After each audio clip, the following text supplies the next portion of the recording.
नए आयकर विधेयक 2025 बनाम पुराने आयकर अधिनियम 1961 पर एक दिवसीय सेमिनार का हुआ आयोजन, जिसमें देश के विभिन्न प्रांतों से आए विशेषज्ञों ने अपनी राय रखी। कार्यक्रम में मुख्य अतिथि और प्रधान आयकर आयुक्त अनुपम कांत गर्ग ने जानकारी देते हुए बताया कि नए आयकर विधेयक में धोखाधड़ी की पहचान के लिए आर्टिफिशियल इंटेलिजेंस और डेटा एनालिटिक्स का उपयोग होगा। The institute of chartered accountants of India की आगरा शाखा की ओर से एक दिवसीय सेमिनार का आयोजन किया गया। 2 सत्रों में आयोजित सेमिनार का उद्घाटन मुख्य अतिथि प्रधान आयकर आयुक्त अनुपम कांत गर्ग, विशिष्ट अतिथि फुटवियर एवं चमड़ा उद्योग विकास परिषद चेयरमैन पूरन डावर, कोल्ड स्टोरेज एसोसिएशन अध्यक्ष भूपेश अग्रवाल, अतिथि वक्ता सीए जय छेरा, अभय छाजेड़, ब्रजेश वर्मा, सीए विवेक गोयल और शाखा अध्यक्ष सीए गौरव सिंघल ने दीप प्रज्वलित कर किया। प्रधान आयकर आयुक्त अनुपम कांत गर्ग ने कहा कि 1 अप्रैल 2026 से नए आयकर विधेयक 2025 प्रभावी होगा। नए इनकम टैक्स बिल और पुराने आयकर अधिनियम 1961 के बीच प्रमुख बदलाव में अब करदाता और विभाग के बीच आमने सामने की बातचीत की आवश्यकता नहीं होगी।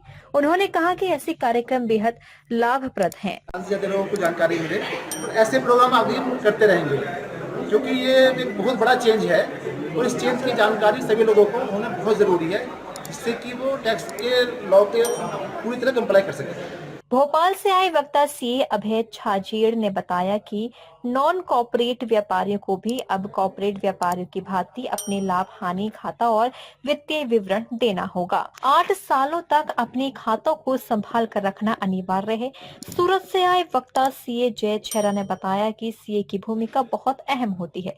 वह अपने क्लाइंट के प्रति सभी चिंताओं को अपने सिर माथे रखता है, जिससे क्लाइंट चैन से सो सके। वक्ता सीए विवेक गोयल ने कहा कि नए एक्ट को सरल बनाने की कोशिश की गई है और काफी ऐसे प्रावधान पुराने एक्ट में हैं, पर उनका अब उपयोग नहीं है। उन्हें उसमें से हटाया गया है। टैक्स रिटर्न की तारीख को 31 जुलाई हुआ करती थी, उसे इस साल बढ़ाकर 15 सितंबर कर दिया गया है।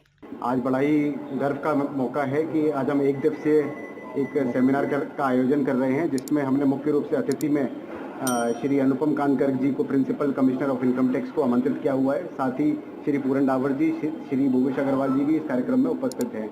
ये जो कार्यक्रम की गणना होती है, ये हम ज़्यादा से ज़्यादा अपनी जो सीए मेंबर्स और सीए फेडरलिटी के लोग होते हैं उनको ज़्यादा नॉलेज प्रोवाइड कराने के लिए हम ये काम कर रहे होते हैं। और इसमें हमने आज मुख्य रूप से एक वर्क लाइफ बैलेंस के ऊपर अपना टॉपिक रखा, जिसके अंदर हम किस तरीके से अपनी एक दिनचर्या, इतनी हैवी टेंशन का दिनचर्या को भी हम अपनी मैनेज कर पाएँ, उसके ऊपर रखा।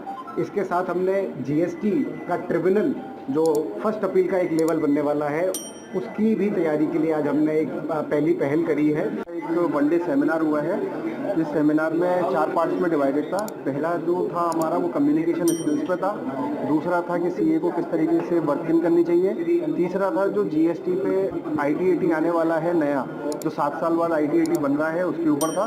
और ये लास्ट सेशन जो है वो इन्वेस्टर अवेयरनेस के ऊपर है, जिसमें हमारे चीफ गेस्ट पूरन डावर जी भी हैं और भुवनेश जी भी हैं, जो कि कोल्ड एसोसिएशन के प्रेसिडेंट हैं। जो गेस्ट ऑफ ऑनर जो हमारे आए हुए हैं वो है अनुपम कांत गर्ग जी, जो कि प्रिंसिपल इनकम टैक्स हैं। और सेशन पूरी तरीके से बहुत अच्छा चल रहा है। मेंबर्स ने भी बढ़ चढ़ के हिस्सा लिया है इसमें। फीडबैक फॉर्म्स भी बहुत अच्छे आए हुए हैं। जो बाहर से हमारे स्पीकर्स आए हुए थे, अभय छेड़ा जी और सांसद जी, तो सबके लिए बहुत अच्छा डेलिब्रेशन दिया। हमारी एक पूरे दिन की एक सेमिनार रही, जिसके अंदर हमने जीएसटी के अंदर जो जीएसटी 80 यानी कि जीएसटी अपीलेट ट्रिब्यूनल जो बन रही है आगरा के अंदर, उसके बारे में हमने अपने सीए बंधुओं को बताया, ताकि आम करदाता तक ये बात पहुँचे कि अब आपकी जीएसटी अपील के लिए आपको शहर से बाहर जाने की ज़रूरत नहीं है।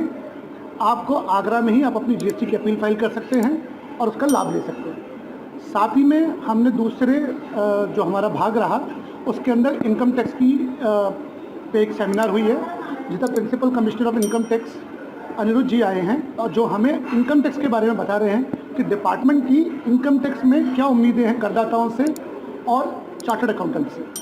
एफसीए एडवोकेट ब्रजेश वर्मा ने कहा कि भारत में वस्तु एवं सेवा कर यानी जीएसटी से संबंधित विवादों के निपटारे के लिए जीएसटी अपीलीय न्यायाधिकरण की स्थापना एक महत्वपूर्ण कदम है। जीएसटी के संचालन से करदाताओं को शीघ्र न्याय मिलेगा और उच्च न्यायालयों पर बोझ भी कम होगा। जीएसटी ट्रिब्यूनल में अपील दाखिल करने के लिए पिछले अपील के ऑर्डर से 3 महीने का समय मिलेगा। आगरा कोर्ट ट्रिब्यूनल की स्टेट बेंच मिली है, जिसका दर्जा कोर्ट के समान होगा और उसमें 2 न्यायाधीश की बेंच होंगी। संचालन सीए परमिंदर कौर एवं सीए हर्ष गुप्ता ने किया। धन्यवाद शाखा सचिव सीए अंकित मित्तल ने दिया। इस अवसर पर अध्यक्ष सीए गौरव सिंघल, उपाध्यक्ष सीए सौरभ नारायण सक्सेना, सचिव सीए अंकित मित्तल, कोषाध्यक्ष सीए करण पंजवानी, सिकासा अध्यक्ष CA Ayush Goyal, CA Sachin Boobna, CA Sakshi Vivek Jain, CA Nitish Gupta, CA Divya Prem Gul, CA अनुराग बंसल आदि मौजूद रहे। डीजी महाराजा न्यूज के लिए दीपक राज की रिपोर्ट।